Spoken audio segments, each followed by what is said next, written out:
Time now 6:30. Good morning, everyone. I'm Mikaya Thurmond. And I'm Adam Owens. We had so much rain yesterday, more than our fair share. And now let's get over to PETA and the Weather Center.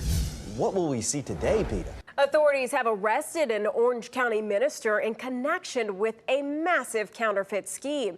State trademark enforcement agents say Frank Land was running an illegitimate business out of Deer Park Community Church in Chapel Hill. Officials say they confiscated more than 3,200 knockoff Cartier bracelets when they arrested him. If what Land had was real, the total value would be about $24 million. The Secretary of State said this is one of the largest anti-counterfeit raids in North Carolina history. Health officials in Illinois and Wisconsin now say 14 teenagers and young adults are in the hospital with breathing problems, possibly linked to vaping. 3 of the cases are in Illinois, the other 11 in Wisconsin.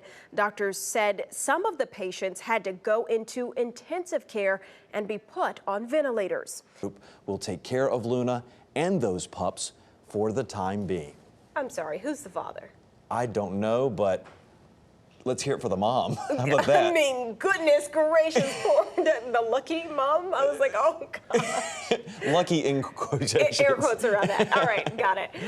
And we have a major milestone here at WRAL. Sky 5, our news gathering helicopter, turned 40 years old. WRAL was the first station in the area to have a TV news helicopter. It has become an iconic part of our family.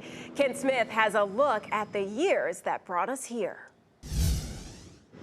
And get this, Sky 5 used to stay on the roof of the TV station, and while it still often takes off and lands here, it is hangared at RDU International Airport. Guns, a lot of cash, and drugs, all tied to a major drug raid that included a daycare center. The main suspect is raising serious questions about whether the whole case was staged. And he says home surveillance video backs up his case. Cullen Browder has our WRAL investigation. The Tar Heel traveler loves to focus on food in North Carolina, and why not? So much of it is so good. That's right. This time it's in Chapel Hill. Scott Mason enjoys some big old burgers at Al's Burger Shack. We've just learned that the suspect wore body armor. They have not identified who that suspect is or a motive at this time, but they are currently investigating and, of course, setting up a center right now for folks to be reunited with their family members if they fear that they are a part of it or may have been in that area overnight. We're going to continue to follow this story and bring you updates throughout this newscast. And breaking in the Live Center, we have a brand new update just in from the mayor of Dayton after 9 people were killed, 16 others injured in a mass shooting.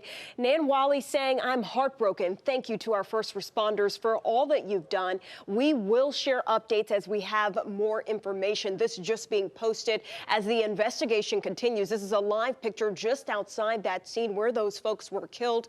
NBC will have a special report right at 7 a.m. with Willie Geist. We will carry that live here on WRAL. Back to you. Of course, learning a lot of new information there. That suspect carrying an AK-47 has been identified as Patrick Crucias, saying he has surrendered to authorities. That, of course, happening at a shopping center in El Paso that left 20 people dead and 26 others wounded.